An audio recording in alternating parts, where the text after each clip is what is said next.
కథ త్రాచుపాము కాకి. అనగనగా ఒక కాకి ఒక చెట్టు పైభాగాన గల తన గూటిలో చాలా గ్రుడ్లను పెట్టింది. తన గూడు చాలా సురక్షితమైనదని, క్రూర జంతువుల బారిన పడకుండా తన గ్రుడ్లు సురక్షితంగా ఉంటాయని కాకి చాలా నమ్మకంగా కలిగి ఉండేది. కానీ దాని నమ్మకం ఎక్కువ కాలం నిలబడలేదు. ఒక పెద్ద త్రాచుపాము చెట్ల పైభాగాన ఉన్న గుడ్లను పసిగట్టింది. అది పాకుతూ వెళ్ళి కాకి యొక్క ఒక్కొక్క గుడ్డును తినేసింది. కాకి గ్రుడ్లను పెట్టిన ప్రతిసారి త్రాచుపాము వాటిని తినేస్తూ ఉండేది. కాకి త్రాచుపాము నుండి తన గుడ్లకు ఎప్పుడు విముక్తి దొరుకుతుందా అని ఆలోచించసాగింది. కాకి త్రాచుపాముపై దాడి చేసేంత బలమైనది కాదు. కాకి తన గుడ్లను గురించి చింతించసాగింది. భవిష్యత్తులో తన గుడ్లను ఏ విధంగానైనా సంరక్షించుకోవాలని గట్టిగా నిర్ణయించుకుంది. కాకి తన జంట పక్షితో కూర్చుని ఒక ప్రణాళికను ఆలోచించింది.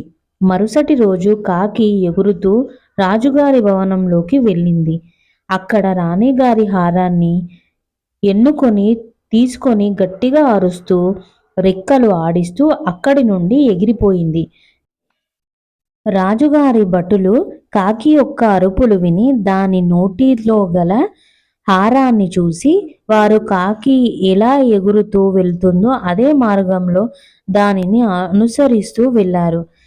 కాకి అలా ఎగురుతూ అడవిలోని కొంత ప్రాంతంలో గల పుట్టలోకి హారాన్ని వేసింది.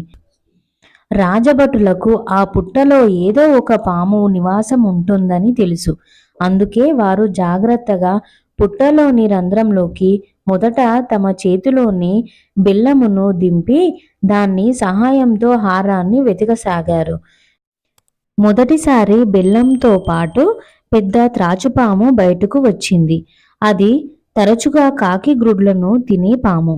భటులు వెంటనే ఆ త్రాచుపాముని చంపి మళ్ళీ వెతకసాగారు.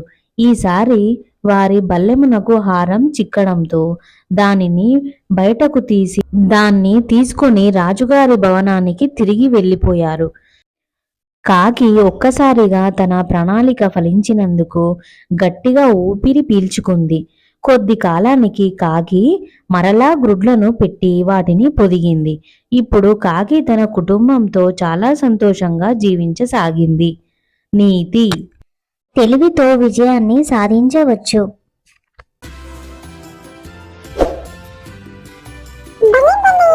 కథ చాలా బాగుంది కదా. కథ కంచికి నిద్ర కంటికి మనం ఇంటికి. ఇలాంటి కథల కోసం లైక్ చేయండి, షేర్ చేయండి, సబ్స్క్రైబ్ చేయండి మన ఛానల్.